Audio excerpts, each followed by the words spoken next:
एक वक्त की बात है कि एक नौजवान ने एक बहुत ही समझदार इंसान से पूछा कि सफलता का राज क्या है। तो उस इंसान ने कहा कि अगर तुम कल शाम को नदी के किनारे मुझे मिलो तो मैं तुमको बताऊंगा कि सफलता का राज क्या है।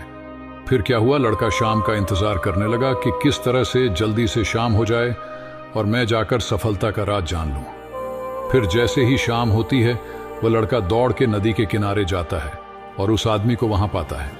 फिर वह आदमी उस लड़के को पानी के अंदर लेकर जाता है। अब उस लड़के को कुछ भी समझ में नहीं आ रहा था कि यहाँ पर कैसे सफलता का राज पता चलेगा। फिर उस आदमी ने उस लड़के को नदी के पानी में डुबो दिया।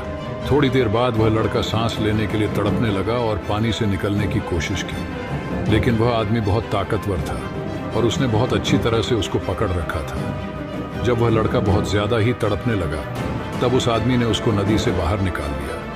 तब जाकर उस लड़के ने थोड़ी चैन की सांस ली। उस आदमी ने उस लड़के से पूछा कि पानी के अंदर तुम्हारे दिमाग में क्या चल रहा था। उस लड़के ने जवाब दिया, उसने कहा कि मैं सिर्फ सांस के बारे में सोच रहा था कि कहीं से भी कैसे भी मुझे बस सांस मिल जाए। तो उस आदमी ने कहा, बस यही सफलता का राज है। जब तुम किसी मकसद को पाने के लिए तड़प जाओ तो तुम्हें सफलता जरूर मिलेगा।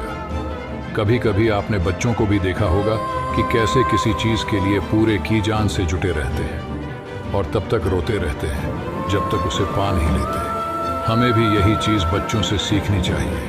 थोड़े अभ्यास के बाद हम भी छोटी छोटी चीजों में सफल होने लगेंगे। जब छोटी छोटी चीजों में सफल हो जाएंगे तो एक दिन बाद मकसद भी जरूर हासिल कर लेंगे। लाखों मील का सफर भी एक छोटे से कदम से ही शुरू होता है। बस आगे बढ़ते रहें। उम्मीद करता हूं कि आपको कामयाबी का राज अच्छी लगी होगी। हमें कमेंट करके बताइए कि आप इसके बारे में क्या सोचते हैं।